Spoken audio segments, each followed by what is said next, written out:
These men were something different, and a time when it wasn't popular to be different. They stood for something, and what they stood for, people did not want to accept at that particular time when it came between races. They stood for respect. They stood for diversity. They stood for teamwork. They stood for leadership and the importance of character and community involvement even today.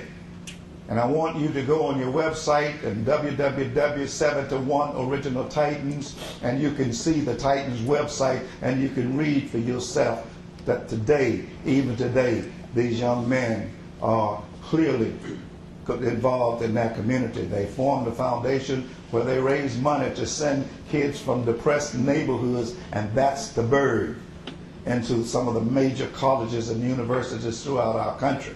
And some of the young men that we've sent off to college have come back to serve their communities. And like one I can think of, the one, you heard his name in the movie, Leroy Davis. Leroy Davis came from the Bird, the hot projects, part of the projects in southeast Alexandria.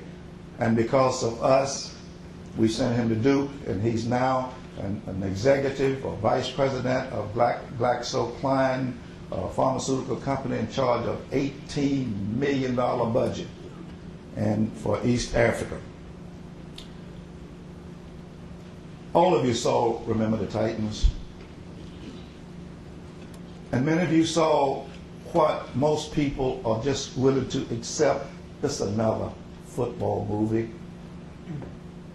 This is why this movie became so very, very popular today. Not only used by RAS, but it also used as a form of leadership training for all branches of the United States Army and many aspects of our government.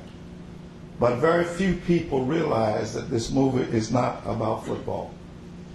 This movie is about some young people in Alexandria some 35 years ago who decided to accept an individual for what he is and not reject that individual for what he looks like.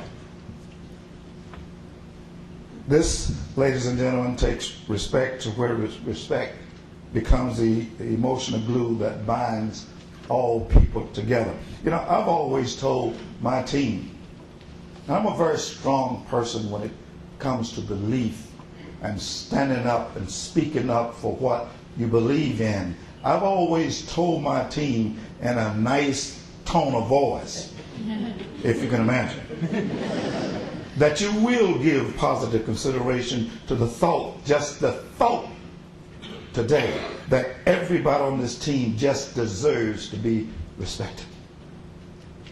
I don't care if you don't like each other. Hell, I don't like half of y'all. But you will respect each other. You will respect their space. You will respect their music. You will respect their food.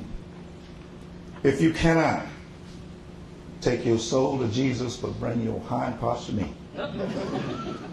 I've always told them that always be aware of the many ways that you show both respect and disrespect towards each other.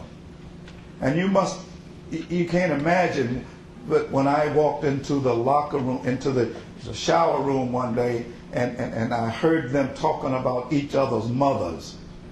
And just 3 weeks earlier, they would not talk to each other because they were different.